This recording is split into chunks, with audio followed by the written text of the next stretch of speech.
रामराम मंडळी, मी हिंगोलीचा विराट कोहली कसा हाणला कालचा मॅच. पाहिला का नाही मॅच? 230 ढेंगाणात नुसता ढेंगाणाच करून टाकला, 12 उडीला. कारण तुम्हाला म्हणलंच होतं का कच खाणार नाही, म्हणजे एखादा मॅच खराब गेला, एखादा मॅच हारला म्हणून RCB कच्ची टीम आहे असं कोणीही समजू नये. हे मी लय आधी सांगितलं होतं, पण काही जरा हलक्यात घेऊ लागली. मग त्याचा भैमुख उपटीनं जरा गरजेचं होतं. मग त्याचा भैमुख उपटून शेंगा त्याच्या अशा पांगून टाकलेल्या आहेत. आणि आता कार्यक्रम नादखुळात झालेला आहे, कारण आता उद्याचा मॅच आणि डायरेक्ट फायनलमध्ये मग RCB. आणि फायनलमध्ये डायरेक्ट मग फक्त मुंबई येऊ नये फायनलमध्ये, RCBकडं ट्रॉफी, मग विषय येत नाही.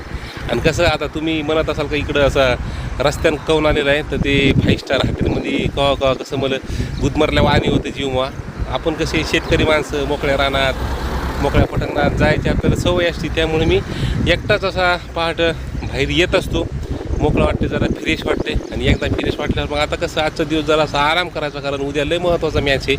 त्या पंजाबला एकदा हरवलं की मग ताणच राहत नाही. आता सगळे येलं इलाज दादाराव आघाव येईल मी म्हणलेलं आहे का हिंगोलीवरून खिचडी भजी जे येतं ते पाठवून द्या, कारण आता खरी गरज आहे खिचडी भजायची. एकदा का खिचडी भजे खाऊन प्रॉपर एकदा ताकद आली का मग कसं पंजाब येऊ नाही तर कोणी येऊ, मग समोर कसं खायचं काम नाही. आणि आपला जितेश शर्माला मागच्या मॅचमध्ये थोडासा मॅच झापला होता, आणि त्यामुळं गडी काय खेळा माणसाला छकडेत नुसती नादच करायचा नाही हो.